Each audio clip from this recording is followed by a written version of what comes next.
Laughing Vikings Live. High vibe chats with actors, comedians, and creators, plus stand-up comedy, sketch comedy, and most importantly, you. That's right, join us every Monday for new episodes, and you can be a part of the show on Facebook Live, YouTube Live, and Twitch. Ask questions and interact in the comments, and make sure to share this with your actor, comedian, and creator friends so they can be a part of the show too. Can't make a live show? No problem. You can catch up on your favorite podcast platform and visit laughingvikings.com to find out how you can join the cast and crew. All right, it's time for today's show. Buckle up and make sure you stick around to the end because we have a special surprise for you. All right, ladies and gentlemen, it is Laughing Vikings Live. Happy Monday Fun Day. Let's go.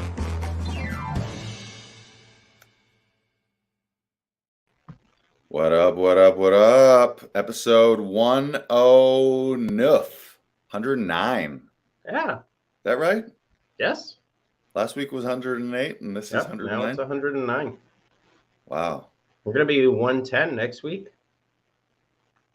And then who knows what happens after that? I don't know. We'll probably skip 111 and go right to 112. No, we can't skip 111. That's a lucky number. Oh. Whoever gets 111 has a lucky number.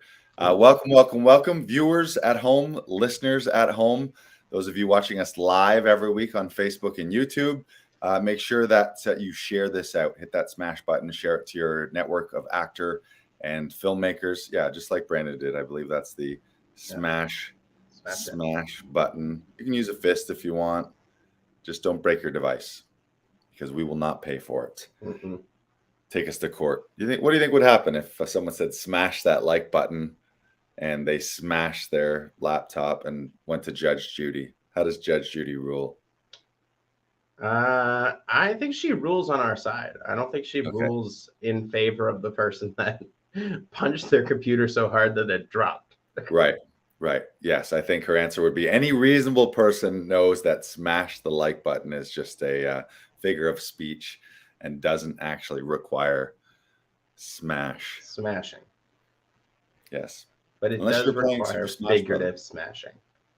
Don't never say that while you're playing Super Smash Brothers with all the Mario characters. Smash that like button. And it's just a big giant wooden mallet. Ooh, that'd be fun. Yes. Well, you'll notice behind me here, I am at a beautiful country retreat, also known as my dad and stepmother's place, up in Hawkstone, Ontario, very close to where I was born, between Orillia and Barrie, about an hour and a half north of Toronto. And I was here for Thanksgiving. Got some turkey dinner in me Monday night, and then just taking a few extra days to relax, going on some hikes with Luna. Nice. You can see the beautiful oranges, reds, yellows. The leaves are changing, and soon they'll all be gone. Mm-hmm. And as you can see behind me, there's a Leaf sweater right here because tonight the Leafs open against the Montreal Canadiens, right?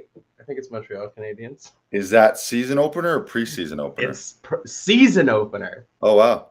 So yeah. In Toronto or in Montreal? It is in Montreal. Nice. 7 p.m. tonight. I won't be able to tune in because I have a tech rehearsal tonight, but I will be there in spirit, and I will be following the score closely. Any quick predictions for tonight's game and or the season? The Leafs are going to win the Stanley Cup. Yep. Spoken like a true delusional Maple Leafs fan. And that's what we're sticking with. Never learns his lesson. Never will. After because the Leafs are going to win the Stanley Cup. It's happening. Year after year of it has to happen at some point, Lars. It has to happen at some point. Does it? Yes, it does. Statistically, you're saying it has to happen.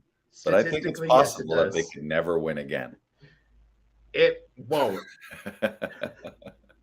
Yes, the Leafs will win, and it will be great. They're going to win tonight, and then they're going to win the Stanley Cup later, and it's going to be glorious. One day, we're all going to be riding flying cars and There'll be colonies on the moon and Mars. And there'll be stickers on those cars of when the Leafs won the Stanley Cup. Back in 1967 or whenever it was. No. When was the last one? It was 1967. But the next one, this one, 2023, the Leafs are winning the Stanley Cup. Interesting. So that would be, how many years would that be?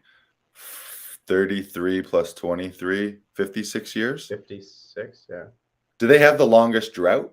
No, 60. Was my math 63. wrong?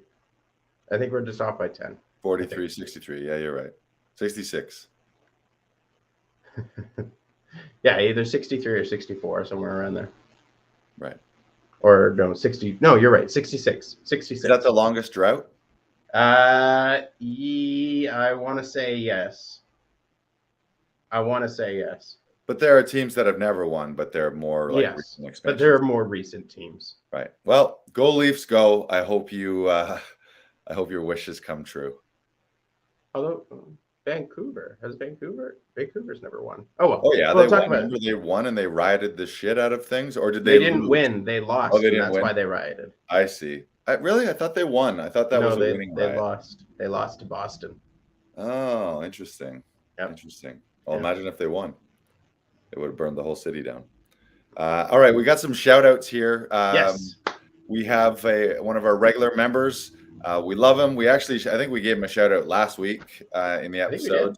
But we got another one for him. Chris Gleason. High five.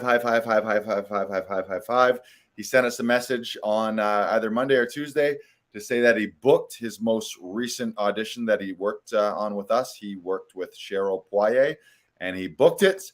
His agent was thrilled. He's thrilled, and that is a big blockbuster series. I don't think we can name them right now. Usually that's not what we do. We got to wait a little while for contractual purposes, but it's a big series, very well known blockbuster type thing. And he booked his role in it. So congratulations, Chris Gleason. Yeah. And the one before that, he actually got an availability. I don't know if he ended up booking that, but he did get an availability check, which means he was on hold and shortlist. So he's doing some great work. Some good mojo coming out of that back room at Laughing Vikings. And Brandon, you're also in the middle of a big week here. Do you want to share what you're up to? I am going to be opening a pantomime this week at the Witchwood Theatre in Toronto, Ontario, near St. Clair and Christie. I am opening Cinderella, where I'm playing Prince Charming on Saturday afternoon. We're going to be doing 2 performances on Saturday and 2 performances on Sunday. That is October 15th and October 16th. And I'm very excited. We're going into tech tonight, and I love tech. It's one of my favorite things. I know it's usually very stressful for everyone, but I really love it. Really brings people together, and that's what I absolutely love about tech. So it's going to be a big night, and it's going to be a big weekend for me and for our team. And I'm very, very excited. If you want to check out tickets, go to tyttheater.com, I think. tyttheater.com? I believe so. Yeah, maybe I will share that in the chat. You can link that up, share it in the chat. Also, we should just give a shout out here to anyone who has not accessed our Audition Hero workshop.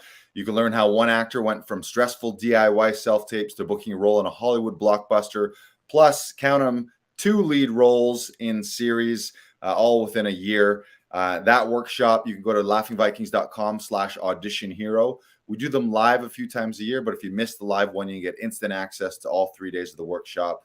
And we talk about all things auditions, and we help you up level and elevate your performance and elevate your audition processes and systems, and show you how to get it done here. So once again, go to laughingvikings.com/auditionhero, and you'll get instant access to that. And for those of you who've been wanting to get in, we got a lot of people on the wait list right now for Actors Audition Club. We open up the enrollment again a few times per year. Right now, the enrollment is closed, but we're going to be opening it up towards the end of the year. So you can go to laughingvikings.com/join. And what do we do at Actors Audition Club? We help actors shoot professional auditions without tech troubles, without stress, without having to bug your family and friends. so that you as the actor can focus on elevating your performance and focus on your performance so that you can book more roles in TV, film, and theater. And to join that wait list, go to laughingvikings.com/join. And what'll happen is you'll be the first to be notified before we open it up to the general public. So you'll get first access, first to be notified. And then when you join, you can learn all the tools and tactics and strategies that today's working actors are using and employing to book more roles in television, theater, and film. Go to laughingvikings.com/join. Join. Wow, did you hear that echo?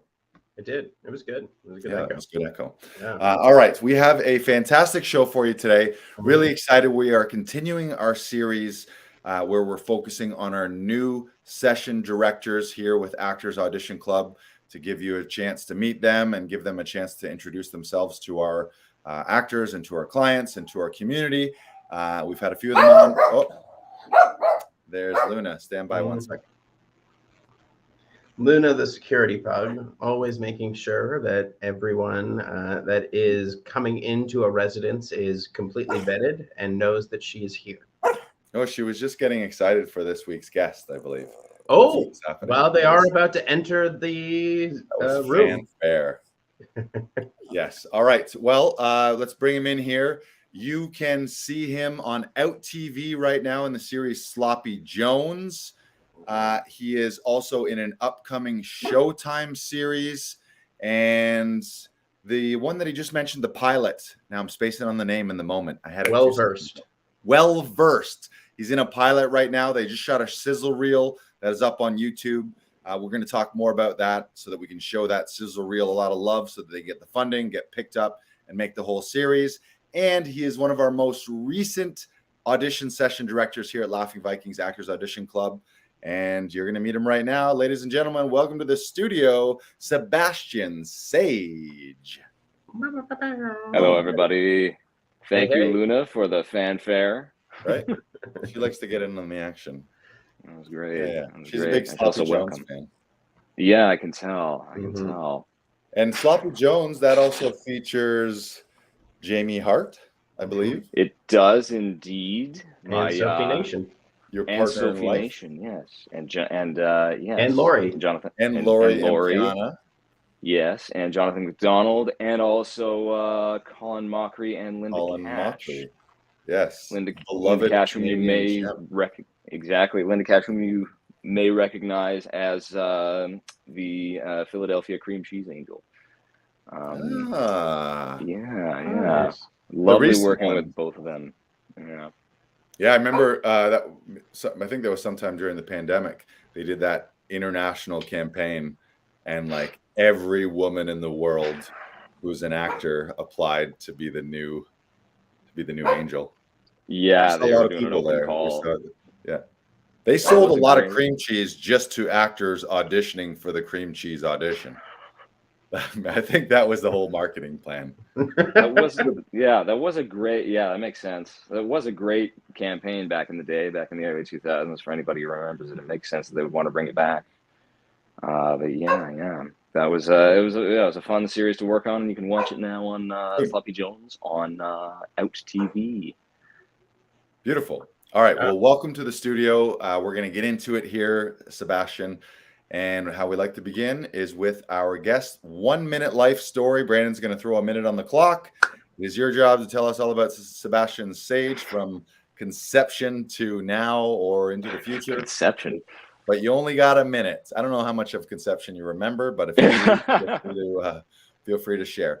All right, ladies and gentlemen, this is Sebastian Sage, 1 minute life story starting now. Okay, well, I was conceived in Vancouver, I'm pretty sure. Born in Calgary, my mom's hometown, and raised in Toronto from the age of 1 onward, my dad's hometown. And I'm from a family of artists. It was kind of inevitable that I would end up in some kind of artistic field. My dad is a figurative painter. My mom used to be a modern dancer. My stepdad is a classical musician. My stepsister is an opera singer. And that's not counting some extended family. And so for the longest time, I sort of followed in my dad's footsteps as a painter, drawer, but when I was 18, a caught the acting bug at an arts high school in Toronto. From there, I went on to do a BFA in theater performance at Concordia University. And then straight up from there, 3-year conservatory program at the Stella Adler Studio, from which I graduated in the inopportune year of 2020. And here I am. Boom. Right under the wire. Ding, ding, ding, ding, ding, ding, ding. That was Sebastian Sage's 1 minute life story. Let's talk about your time in New York. First of all, the Stella Adler Institute, world renowned as an acting school. So I'm sure that was incredible. And then you add New York into that. And then you add a global pandemic into that. So you were released into the wild as an actor right when everything was shut down. So let's talk about that experience. The training itself kind of, speak for itself. It was exactly everything I needed.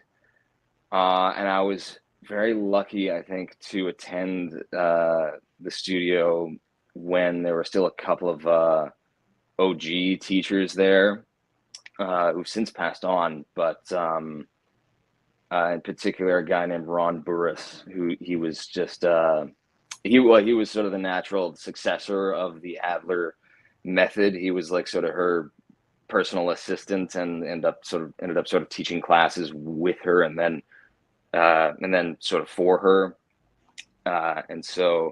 He was just like the wisest dude I've ever met. One of those guys who just understands the human condition so well and so thoroughly that nothing ever fazed him. He's just like a yogi of acting wisdom, if that makes sense. And so I was very glad to learn from him in particular, but really everybody at the studio. It was great to just solid. After having done the slightly more academic route of going to university for theater, it was nice to just have 8 hours a day, 8-9 hours a day in the studio, just doing voice, warm up. We had a warm up class, we had a yoga class, we had a dance class, all kinds of other like physical theater classes and stuff. Shakespearean verse, a bunch of scene study classes, script analysis, just all the real red meat of actor training. And so graduating in 2020 was interesting. We were actually, I think, 2 weeks away from doing our final productions in March 2020. They were slated for the end of the month. I was in a play called The Clean House. And then actually, funny enough, I had just flown back home to Toronto to film something for Sloppy Jones, actually, for the weekend. At the time when, talk was kind of, people were getting a little bit more worried about this thing from Wuhan, China. And so my girlfriend, Jamie, tried to convince me not to bother going back to school, back to New York, but I did anyways. And that lasted 2 days before the school was shut down. And so in like 3 days, in the span of 3 days, I took like 4 flights or whatever math is. Ended up back home in Toronto. And it was at that point, it was kind of like, okay, we'll see you in a couple weeks. We'll all come back and we'll get this all done. Bing, bang, boom. And then like 4 or 5 months later, we finally decided, okay, this isn't going to get any easier anytime soon. We'll just, so we adapted all these plays for Zoom, which was an interesting and challenging medium to play to, because it wasn't quite, TV. Or like it wasn't quite, like doing a movie or whatever. It is theater. Like everything is done, sequentially, and only people watching it live can watch it. Like we weren't allowed to record it and anything. So that was quite a challenge, but I think we rose to it fairly well. One of our audience members actually thought that the play was written for that medium. So that was a good compliment to get, even though the play is written in the 90s. So that was cool. But suffice it to say, I don't want to watch another Zoom play ever again in my life. There were so many of my cohort, graduating, and at the time, and I was lucky that being from Toronto, a big kind of industry, metropolis. I wasn't gonna bother trying to stay in New York City and making a go of my career there, just because I didn't want to deal with all the visa stuff. And so, but I was the only Canadian in my class, and everybody else, all the other international cohort, they all did want to stay in New York. And so after a training program, you can get a particular visa that lets you stay in the country for a year. But during that year, you have to amass like the longest and most legit resume possible, so that you could show it to some random immigration officer who knows nothing about the industry, and they'll be like, yeah, okay, this guy's legit, he can stay. He's not trying to steal American jobs or whatever. And so, I really don't envy a lot of my my international classmates who graduated during the worst possible year to try and get that done. So right, all their credits were Zoom plays. Exactly. Here's my resume of Zoom performances. Yeah. Have more of a record of it, I guess. Right. Mm-hmm. What was your favorite part about New York, aside from the global pandemic? Well, New York in and of itself is just an experience. Living there is very different from visiting. It's a whole tourist city, but you really experience, like anywhere really, the difference between visiting somewhere and the difference between actually living there. And the difference is quite stark in New York City. Getting to know the place like a local was very cool. But it's always great when you're in New York and somebody asks you for directions, and you're like, oh, and then you actually know. You're like, oh yeah, the subway station's right there. Make a right, and you're like, oh, look at me, I'm a New Yorker now. Exactly. Yeah, coming from Toronto, where there are 2 subway lines, and going to New York, where there are like 80 or something crazy. Right. It's a bit of a learning curve, but yes, I was eventually able to give directions to people. But also the one advantage I had being at the Adler studio was because of the name recognition of the place, and that they have a bunch of long-standing relationships with a lot of Broadway and off-Broadway and off-Broadway theaters. We were fairly often given comps to some shows, so I got to see a lot of free theater in New York City. The mecca of theater in the English-speaking, in North America, anyways. And so I got to see some really good theater that way for absolutely free, and I got to see also some really, really horrendous theater, which was equally educationally valuable, I think. Any favorites on the good side? Memorable performances? Oh goodness, there was one play I didn't. I think I paid for this one, but I saw Bryan Cranston in Network. Nice. That was really good. That was a real stand-up performance. That was like on the edge of your seat, moments of tears welling up in my eyes, just watching the magic of theater happen in front of me. That was crazy. There was a production of Long Day's Journey into Night. At which theater I don't remember, but Jeremy Irons was in that one. So, and I don't remember who. And Jeremy Irons and Leslie Manville, I believe. That one was really good. I'd read that play before, but seeing it brought to life by such outsized performers as them. was really impressive. Amazing. Yeah, I love TV and film actors who, if they, for whatever reason, didn't want to, they could never have to, like, they don't have to do theater. They make way more money doing TV and film. But I love people who come back and like over and over do Broadway, and they do theater shows, and they don't let go of that. Instead of, they could just live the celebrity life and get paid $2 million to do a stupid commercial if they need some money. But the people who come back and are like, that's how you know who the real gamers are, who the real actors are. Like, Yeah. these are the legit actors. Do you remember, when was your first performance ever in your life? In my life, that's it was probably some piano recital when I was like 8 or something. I took up piano, from the age of 7, but I didn't really stick with it.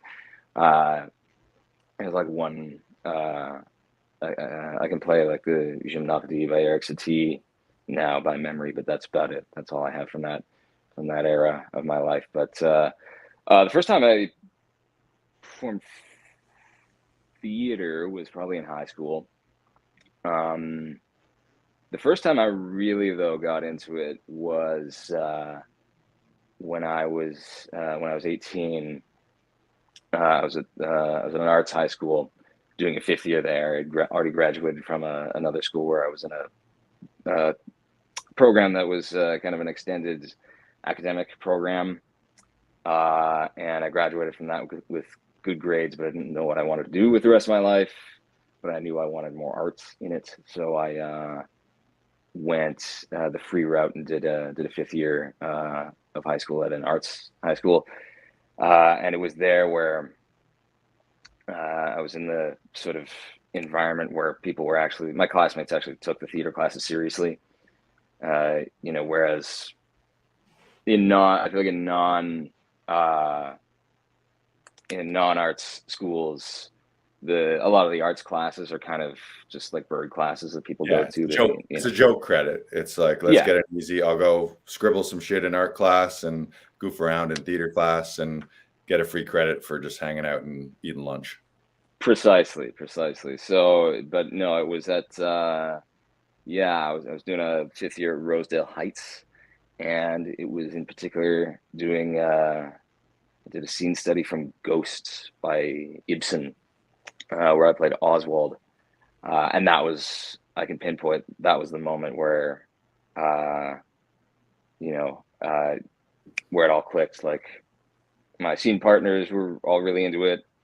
I was really into it, and that was the first time I had one of those performances where I was like fully immersed in it. I was living in it, and I got really good reception from that, and that was the exact moment I thought, well, maybe I should think about pursuing this as a vocation.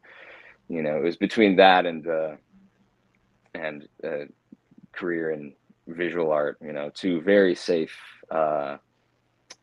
famously safe career options to go into. So felt like I had little to lose. And you started pretty heavy. Most people say that they were in like Grease, or they played they were like a sheep in their nativity scene, or they played a monkey in Wizard of Oz, and you're like, fuck it, I'm going straight to Ibsen. Straight to Ibsen. Give me that good stuff. And so flash forward, what was your first professional gig? When's the first time somebody gave you money and you're like, holy shit, I got paid for this? That was probably actually, it was around the same time. It was a small performance. Actually, I can't quite remember which came first, but around the same time I happened to land just a supernumerary gig at the Canadian Opera Company. I just got paid to stand around in like a page boy outfit in the background, like carrying a tray of drinks or whatever. That was fun. I got paid for it. And I got to listen to some great opera. And I think around the same time, I was also in a music video for for the song Six Dead Tigers by Yukon Blonde, which I think you can still see that on YouTube. So yeah, that was definitely the first time I was on recorded media. First time you see my face. I look like a baby.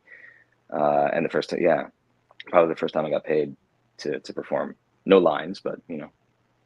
That'll be one day. That'll be your little known fun fact. So that'll be like a trivia question. You're like, well, yeah. Sebastian Sage appeared in a music video. Which one was it? Say it again. It was Six Dead Tigers by the Canadian band Yukon Blonde. All right, we'll have to look that up. We'll look it up. If you can find it in the background while we're still in the air, Brandon, that'd be great. But right now we are going to show a clip. So I will say the magic words. Sebastian, you can join me if you like. The magic words are roll the clip.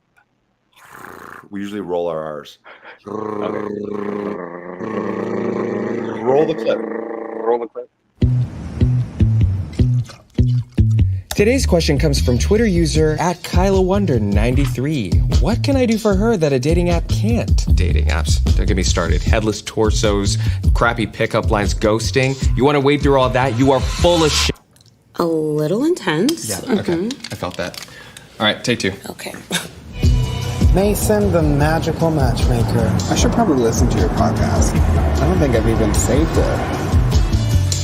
And what's the number one thing you're looking for in a date? They have to be fit, preferably vegan. Long walks, yoga. Do you know what a furry is? Match me to someone with a persona and a huge... I'll see what I can do.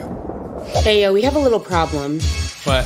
One of your clients is sabotaging his dates. What? Who? Kenny Stanton.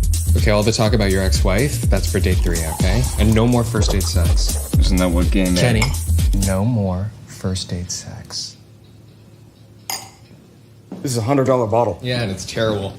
What's the point of matchmaking if you're not allowed to smash the cuties? I can't even begin to explain how problematic that is. If you're working at a Hershey factory, deadass, you're gonna take home some of the chocolate. Mason, I do want something real. Yeah, and I'll help you find it. That's how this is supposed to work. I didn't do anything wrong. You didn't do anything wrong. You didn't do anything wrong. Mason, I am your friend, not your client. I don't need your help, okay? You would rather mess with everybody else's shit than clean up your own.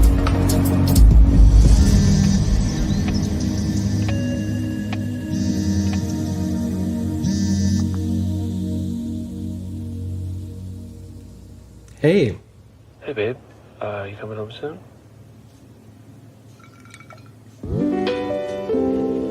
Everyone wants something different, but I bring people together to see for themselves if they have any real chemistry. No games, no algorithms. All you have to do is trust me. You want love? I'm here to help.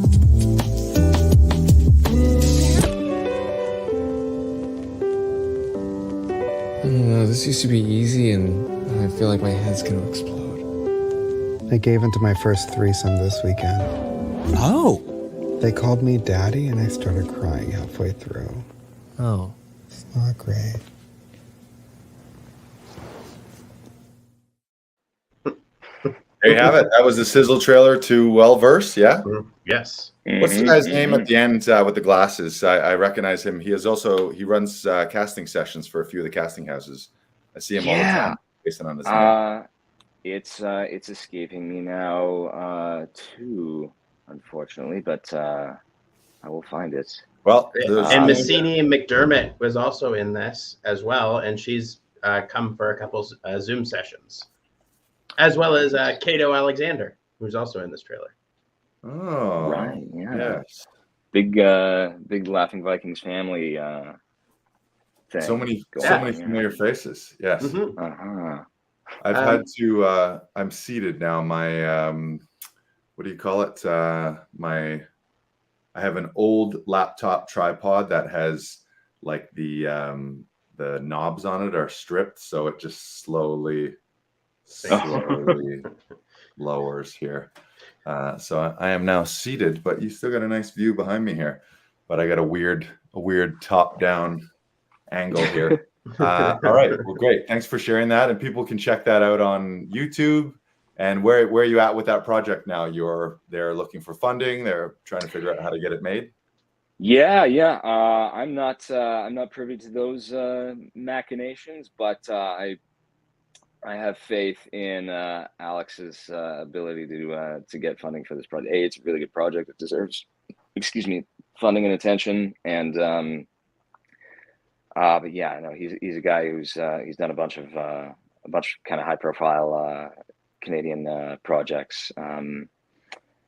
And so yeah, and the idea and the premise is just is so intriguing. I'd really like to see the series made. But yeah, if you want to, if anybody watching care to go and give the YouTube video a view as often as possible, a like, comment, show it some love. We can demonstrate that there's interest in it. So yeah, thank you. Beautiful. Huh? All right. Well, let's fast forward to recent times here. You are, drum roll, please, recently come on board at Laughing Vikings Actors Audition Club as one of our brand new audition session directors, helping TV and film actors and theater actors occasionally with their self-tape auditions, either in our studio or virtually via Zoom. So why don't you tell us a little bit about how that came about, what excited you about taking the position, and so far your experience in running those auditions? Yeah, first of all, I'm very proud to be on board and pleased. It's been a great experience so far. Yeah, I came on, I think just last month, but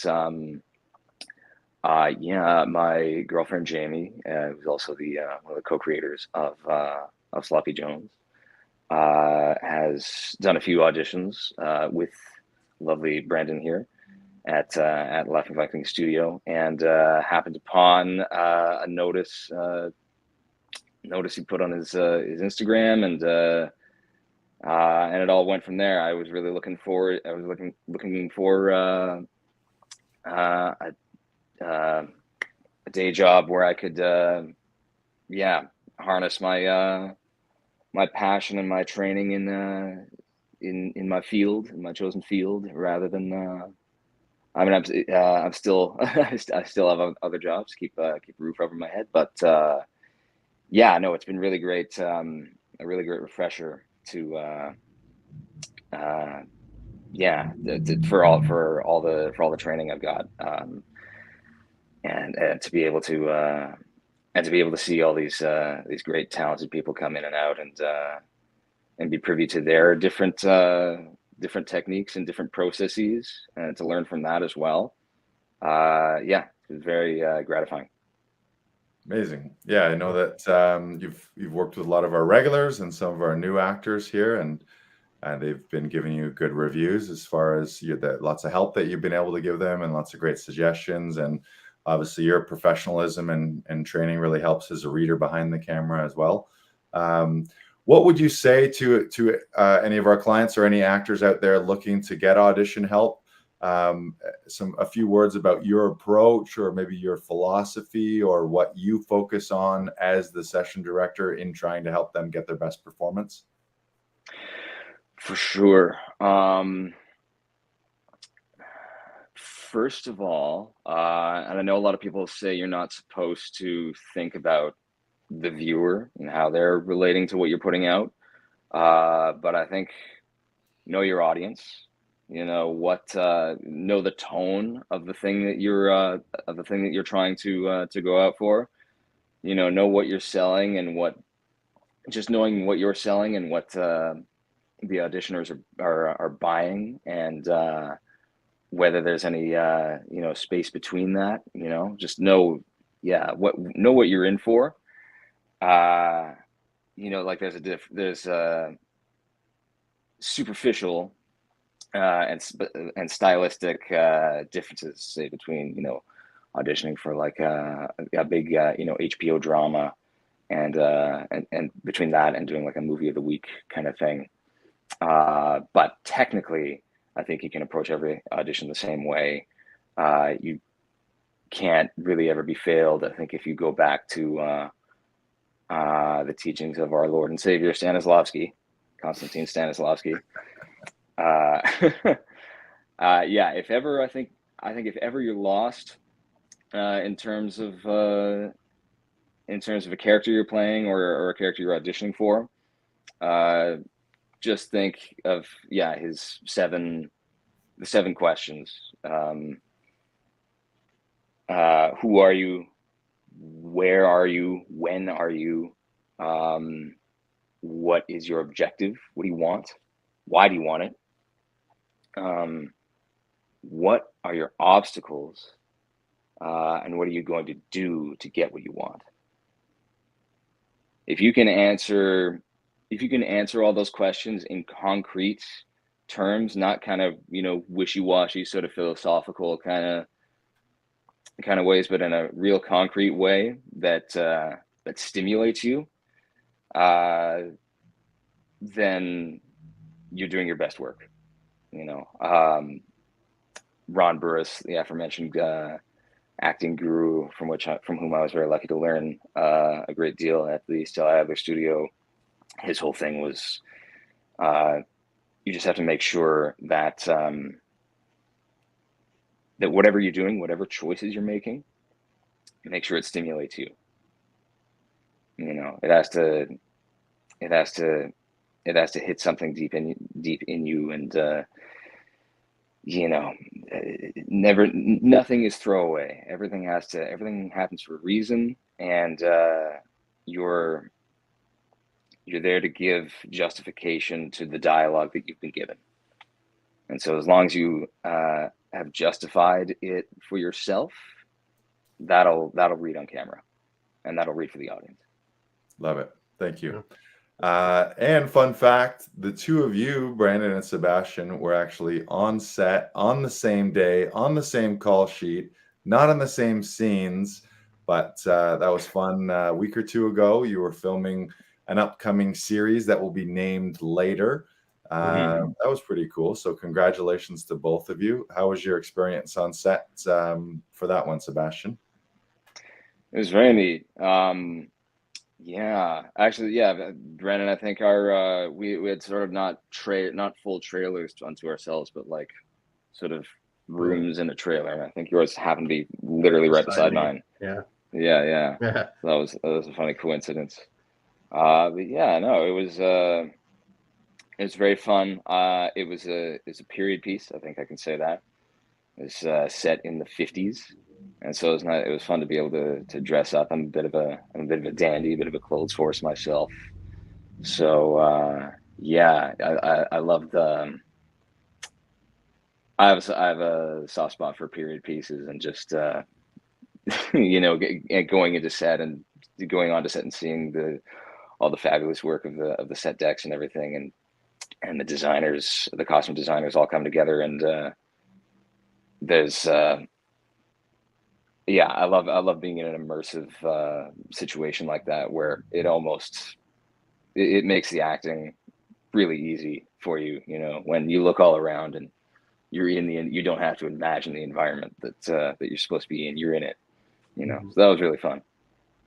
Yeah, that's super cool. So much work. Oh man, I would like, as great as it would be, part of me is like, oh, never a period piece, especially outside signs and electrical poles and cell phones and street lights. It's like, so much more work. Like it's ridiculous, and that's why they often win awards, because it is a shit ton. It's a shit ton more money. It's a shit ton more crew.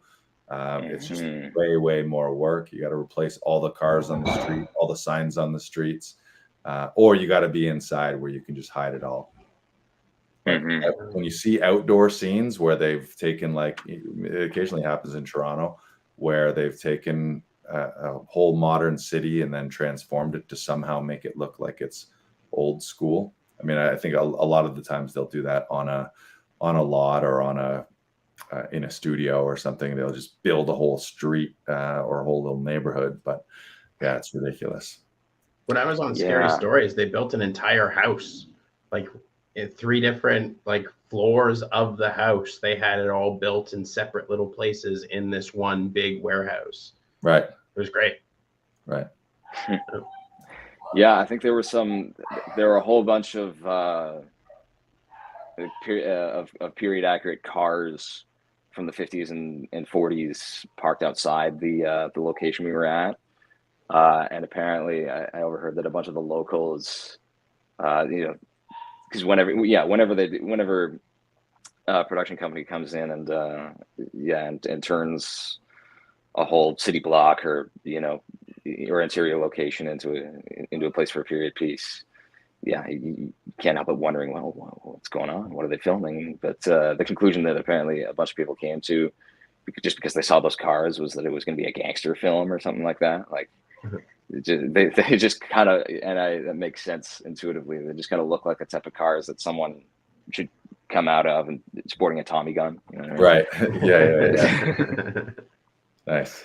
Yeah. So moving forward, Sebastian, what are your aspirations? Is there a dream project that you would like to create and or be a part of? That's a big question. I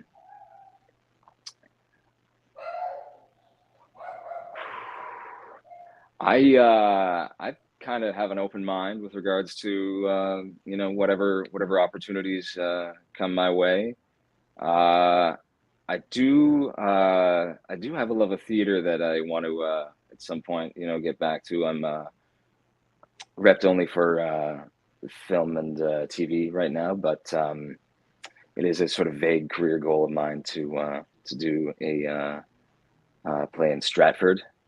Nice. I mean, it's really, cliche to say, but I would love to play Hamlet. That would be real fun. And I think, not to toot my own horn, but I think I'd be okay at it. Yeah, I think you'd be a good Hamlet. You're thoughtful and you're a thinker. Mm-hmm. Yeah, there you go. I think you could hold a too. Huh? And I have opinions about Hamlet and about Shakespeare that I want to, that would come through in anything I do there. Hamlet is too often played, I think, by because it's the pinnacle it's the Everest of roles, only 45-year-old men get to play Hamlet, which I don't know. I think it's kind of silly because he's a spoiled, precocious teenager, essentially, or young adult. So if I get to play Hamlet, I hope I get to play him soon, because I think from my vision of it, I'm getting too old for it already, I think. I have a great love of Shakespeare and would love to get back into that. That was a real highlight also of my training at the Stella Adler Studios. Great. We're putting it out there. Putting it out there. Yeah. Just so you know, everything that people say on this podcast does come true. So good. Expect it to happen now. That's kind of what we do. We just manifest things in podcast form. And then the sequel. Could be next week, could be next year. Not any specific timelines, but everything we say comes true. Good to know. It's like that book, The Secret, kind of thing, and it is done. On a podcast. Yes. So mote it be. Brandon, you got a question? Yeah. Sebastian, what advice would you give to your past artist self? You're 18 years old, you just started doing Ibsen. What do you say to that person?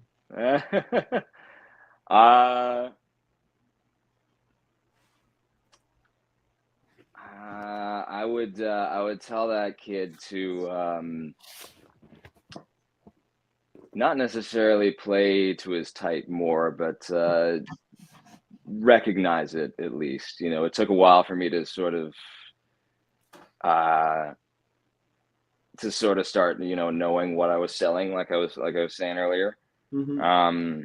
I think we all kind of, especially young men, I think when you're new to the industry and to acting, you want to kind of, go out there for the craziest, most dramatic, weird character pieces that you possibly can, and that's natural, because you want to explore the boundaries of what you can do. Mm-hmm. But it's easy to kind of get caught up in that a little bit and not really realize what you're best at, where your actual skill set is. So I would have told him to read, more plays that weren't just Shakespeare and like weird kind of out there character pieces to expand my palette a little earlier. It happened, but that's the advice that 18-year-old me needed, I think. So find your wheelhouse earlier. Exactly. Yeah. Not necessarily like, yeah, you're allowed obviously to play around, especially in school. That's the place to do it, to explore outside your wheelhouse, but even to just be aware of what it is, that was a big transformative moment for me anyways, when I did finally make that realization. Self-awareness, I believe. Self-awareness. That's hard to do when you're a kid. Exactly. Because part of I think the appeal to acting for me, it was anyway, is the draw of being able to be somebody else. Right. The what do you call it? The emotional release of being able to be someone and display emotions and say words that you never would as yourself. It's easy to kind of get caught up in that and use it almost as a way to avoid thinking of how you as a person are perceived when you walk into a room. Like just that level of self-awareness, knowing what other people think of you, what vibes do you give off? One can use acting as a kind of excuse not to face that. You know what I mean? Whereas in order to be successful, you really have to, and you have to marry what you're passionate about with what you give out, with what you're selling. Right. Yeah, that's great advice, and I think that's very common too. Everyone wants to play all these wild characters, or nice people want to play villains, and assholes want to play nice people. But yeah, it is. I think ultimately, when you really get to the core of it, it's about finding more of yourself in roles, which is a challenge for all of us, because most of us playing this are doing it to a certain degree to wear a different mask and to play with different physicalities and maybe play with a different voice. I know Brandon, all of his university, he would play all the old men in all of the plays. So like by the time he graduated, he had just played all the old men in every play, which is great when you're in theater school, but then you get into the real world and nobody's going to cast a 22-year-old as a 65-year-old. Yeah. It doesn't happen. Whereas in high school and theater school, this makes total sense. I'll put some gray in my beard and wear a wig and talk like an old man. And look at me, I'm an old man. Yeah. They have 65-year-olds out there for that in the real world. Yeah. With a lot more experience than a 22-year-old. We also want to share here, Sebastian. People can obviously find us online at laughingvikings.com or on Instagram and Facebook at Actors Audition Club. But you have your own direct page. I just threw it in the chat there, laughingvikings.com/Sebastian, where people can book directly. We're sharing the screen there, so people can elevate their audition so that they can book their dream role in TV, film, theater. Life's too short not to do what you love. So learn how one actor went from stressful DIY self-tapes to booking a role in a Hollywood blockbuster plus 2 series leads. I mentioned that earlier. That's the link for people to access our Audition Hero workshop. If you scroll back up there, Brandon, too, at the very top, 2 quick, easy buttons. So people can book a virtual audition with you where they can connect with you as their session director via Zoom, or in our Toronto studio, they can book that studio audition. And if you scroll to the bottom, we'll find a nice little picture. Where is he? There he is. We got Sebastian's little bio there, so you can learn more about Sebastian and his background and how he got into this and what he was working on. And do we pass it already? Do we scroll? Oh no, we did pass it already. There was the buttons to actually book the sessions down below as well, or maybe we didn't pass it. That's okay. Oh, there they are. Yeah. So there's buttons for our members and for our non-members to book their sessions. So to connect directly with Sebastian, you can go directly to laughingvikings.com/Sebastian.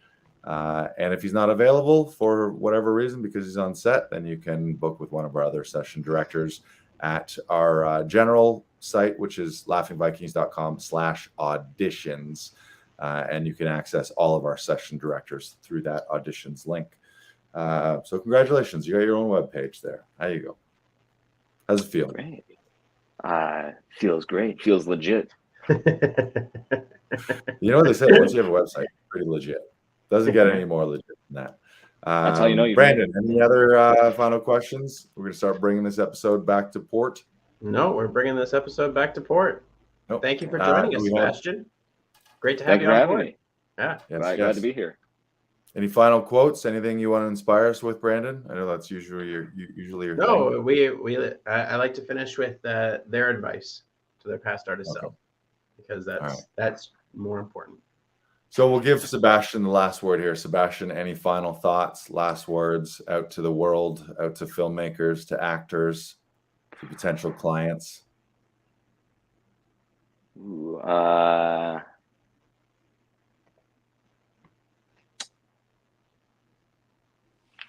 last words of advice / encouragement. Look at all this thinking. Hamlet. Hamlet's a thinker. Look at all this thinking. What's going on there? All this thinking.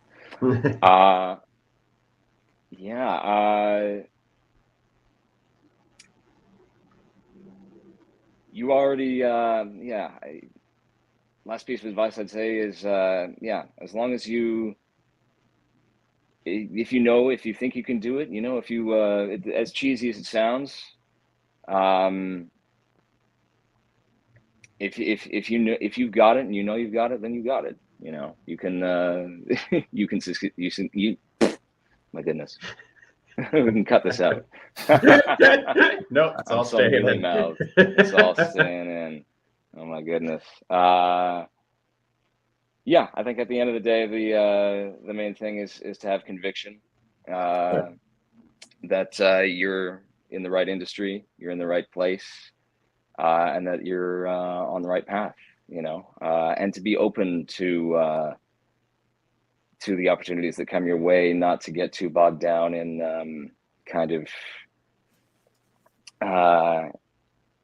to have too concrete goals. I think Stephen Fry said